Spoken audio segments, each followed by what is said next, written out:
YS Jagan ఒంటరి అయిపోతున్నారు.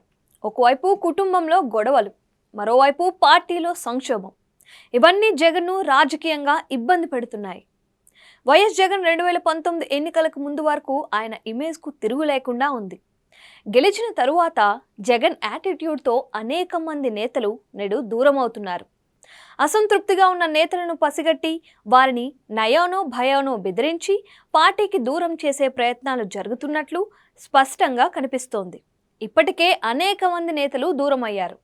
మోపిదేవి వెంకటరమణ లాంటి నేతలు దూరమైనప్పుడు జగన్ కొంత ఆలోచించి మిగిలిన సభ్యుల విషయంలో కొంత జాగ్రత్తలు తీసుకోవాల్సి ఉంది.